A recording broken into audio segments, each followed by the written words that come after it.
పంచుకోకూడదు. అది కోరికని అది ఎంజాయ్ చేసే ఒక ప్రక్రియ. దాన్ని కూడా అమ్ముకొని వ్యాపారం చేయొద్దని చెప్పినాం.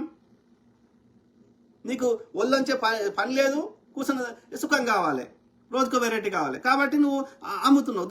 దానికి చట్టబద్ధత చేసింది ఎవడరా? ఎందుకు చేస్తున్నావు? ఎందుకంటే ఈ బీజేపీ వాళ్ళ దగ్గర కూడా పండుకోవాలి. బీజేపీలో పండుకొని ఏ చిన్న పదవి కూడా రాదు, వాళ్ళే చెప్తున్నారు. అంటే అన్ని వ్యవస్థలను సంకనాకిస్తావు. ఇప్పుడు అట్లా చేయడం వల్ల కుటుంబ వ్యవస్థలు సంకనాకిపోతున్నాయి. అది బయట వచ్చి వాడినాకే మొగం దగ్గర ఏం పడ్డదురా? మరి మొగుడు వాడు బిల్లులు కట్టి అన్నీ చేసి వాడెందుకు ఉండాలిరా? ఒక్కరోజు చూస్తాడు, 2 రోజులు చూస్తాడు. నేను గడ్డేస్తే పక్కన ఇంట్లో పోయి పాలిస్తా అంటే ఎందుకు కుంటాడు? నువ్వు మొగం దగ్గర ఊరంతా వండుకొని వచ్చి మొగం దగ్గర వండకపోతే పండదు. అది ఎందుకు పండదు అంటే దానికి కావాల్సిన సుఖం దొరికింది బయట.